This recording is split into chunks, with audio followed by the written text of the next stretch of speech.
أنا أمس عم بقول لهم في واحد قال لي عالم على مستوى حلب، قلت له عندي وحدة أنا أعلم من كل علماء سوريا وأهل الأرض، تحفظ من العلم الشيء العظيم، وتحفظ الكتب الستة بالسند المتصل، وتحفظ جميع التفاسير. قال الله أكبر، مين هي نبي؟ قلت له لا السيدية هي.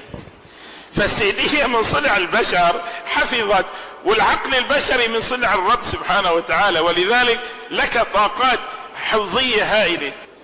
جيب كاسة مي وقول بسم الله الرحمن الرحيم سنقرئك فلا تنسى، بسم الله الرحمن الرحيم سنقرئك فلا تنسى 70 مرة. سويها صبح ومساء لمدة أسبوع، بشوف صار ذاكرتك أقوى من ذاكرة الإمام الباقلاني. تعرفوا مين الباقلاني هذا؟ الباقلاني كان قيم مكتبة الملك الأشرف، وكان في الحج، فلما احترقت مكتبة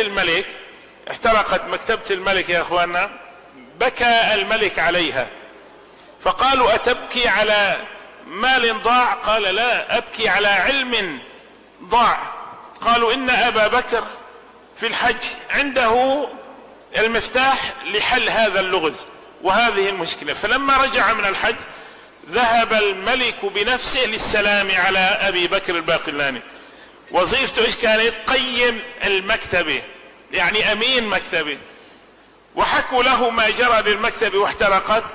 قال لا تجزع أيها الملك، آتني بنساخ ينسخون يكتبوا. قال فأملى عليهم المكتبة بجميع علومها من حفظه لم يخرم منها حرفا واحدا. قال معقول؟ لك قل له معقول.